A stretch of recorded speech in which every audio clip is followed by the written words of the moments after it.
Friends, இன்னைக்கு வந்து நம்ம வெங்காயம் தக்காளி போட்டு உருளைக்கிழங்கு ஒரு கிரேவி பண்ணுறோம். அதுக்கு வந்து நான் முதல்ல கடாயில் எண்ணெய் ஊற்றிட்டேன். அதுக்கு முன்னாடி குக்கரில் நான்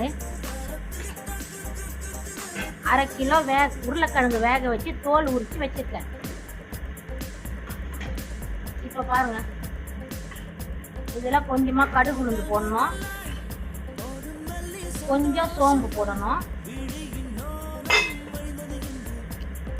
இதான 1 ஸ்பூன் அளவுக்கு கடலை பருப்பு போடணும். போட்டு இது செவந்ததுக்கு அப்புறம்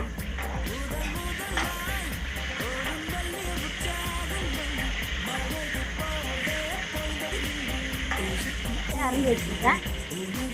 1 பச்சை மிளகாய், கொஞ்சம் கருவேப்பிலை.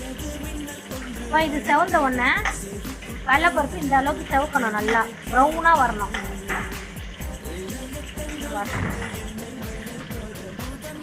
எண்ணெய் அப்படியே தெரியுது பாருங்க, தனியாக கொஞ்சமா எண்ணெய் அப்படியே பிரிஞ்சு வருது பாருங்க. இதில் பார்த்தீங்களா, இந்த எண்ணெய் பிரிஞ்சு இந்த மாதிரி செவந்த மாதிரி வரும். அந்த டைமில் நம்ம இந்த அரிஞ்சு வச்சிருக்கிற உருளைக்கிழங்கை இதில் போட்டுடணும். போட்டு எனக்கு உப்பு காரம் சரியா இருக்குது, நான் போட்ட உப்பு சரியா இருக்கு, காரமும் சரியா இருக்கு. எனக்கு வந்து ஸ்பூன்ல அளந்துருவேன், அவ்வளவுதான். ஒரு சில இதெல்லாம் ஒரு ஸ்பூனு, ஒரு சில இதெல்லாம் கையில பக்குவோம்.